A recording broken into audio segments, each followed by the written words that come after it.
Nākošo stāstīti es pieteikšu pavisam savādāk. Es teikšu tā, citi stāst par dienu, viņi stāst par nakti. Viņi rīko nakts stāsts, un man viņi iesākotnēji bija ierakstīt kā lielo stāstu nakts karaliene.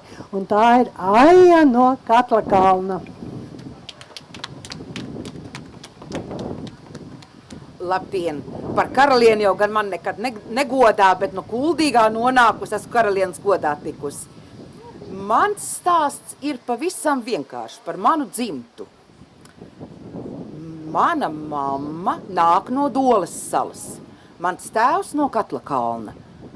Un vienmēr man rados pie tiem doliniešiem tāda dīvaina attieksme pret igauņiem. Es nekad neesmu varējis saprast, nu ko tad tie igauņi tiem manējiem ir nodarījuši.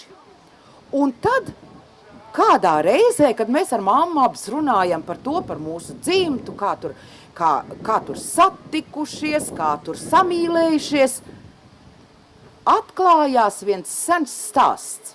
Un stāsts ir par to, ka Doles muižā muižkungs iemīlējis istabmeitu.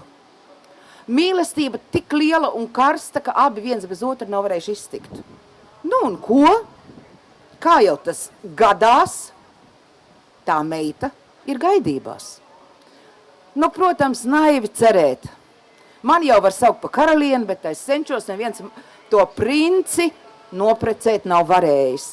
Un lai nu meita no tā negoda tiktu ārā, ko muižkungs izdara? Muižkungs no igauņiem nopērk puisi. Bet kāda ir tā cena? Cena ir augsta. Tie ir 2 medību suņi. Par 2 medību suņiem tiek nopirkts puisis, kurš apret šo meitu.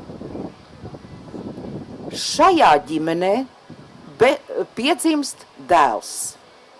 Nu, protams, ka tas jau nav tā igauņa dēls, tas ir tā vāciešu dēls. Bet pēc tam piedzimst vēl 5 dēli.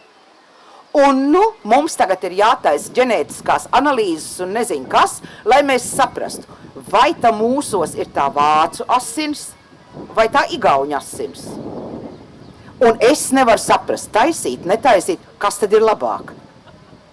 Kā jūs domājat? Abi labi, vai ne? Galvenais, ka stipri vīri. Un tā mūsu dzimtā ir ienākuši šie te vīri. Mēs nezinām ar kādu asini, bet cena 2 medību suņi, tā ir augstas cena. Tā ir valūta, ko nu mēs neviens šodien nemaksātu. Paldies!